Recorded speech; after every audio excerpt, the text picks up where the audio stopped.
Chemical पाउंसरे पोती होइगला चाष जमी चाषींकर वर्षकर अमल माटी रे मिसिला। देवगढ़ जिल्लारू आसीछि एही अभियोग। बारकोट ब्लॉक बाहाड़ापोसी निक्तिमाल निकटरे नारायणी इन्फ्रा नामक एक इटा भाटी रही। लघुचापर लगाण वर्षारे सबु आस चाष जमी को बही जाई धान गछ पोती हो जाइछि।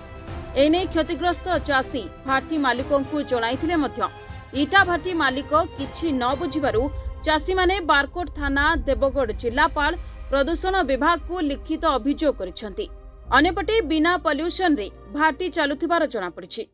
मोना प्रकाश कुमार साहू बापा हिराधर साहू ग्राम कोला हमरो बाहाड़ापोसी पाख निक्तिमारे हमर जमी थिला 3 एकर 81 डिसिमिल जमी। दे जणे आसिकरी रालकोलारू जणे माराडी जणे आसिक इटा भाटी करजी। तार आस गुडा को आसिकरी हमर चाष जमी रुई सार थिलु ना आस गुडा को आसिकरी पूरा धान आउ दिसुनी से ढकी जाइए।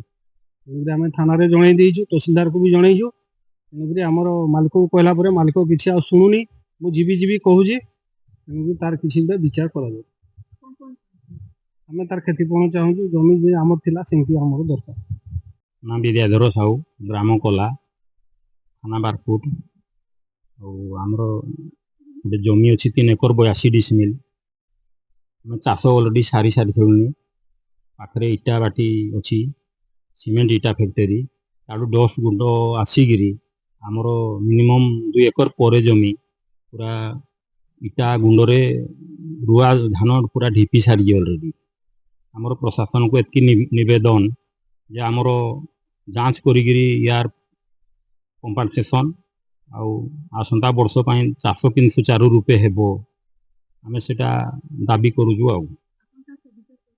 आमे अभियोग करूँ थाना अभियोग करूँ तहसील ऑफिस भी जीवु दरकार हेले नाई शुणले कलेक्टर सार की जीवु नाई शुणले रेभुनी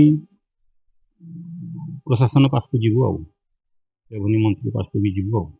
चंद्र साहू ग्राम कोला थाना बारकोट जिला देवगढ़ और निक्तिमाल जमी 3 एकर 82 डिसिमिल जगह अच्छी चाषरू आमर सब सरी ना रालकोला गोटे इटा फैक्ट्री आसिक आम जमी उपरे इटा फैक्ट्री करी तार तार डस्ट गुणाक आसिक आम जमी पूरा मारी सारी आम थाना जनईचु तहसील जनईचु मालिक शुणुना आकुनी इटा फैक्ट्री मालिक टोटाली शुणुना आकुनी फोन कले भी से रिसीव करवा आम सुरक्षित आम जनईलु। बारकोटरू Sudam Behera report reporters today.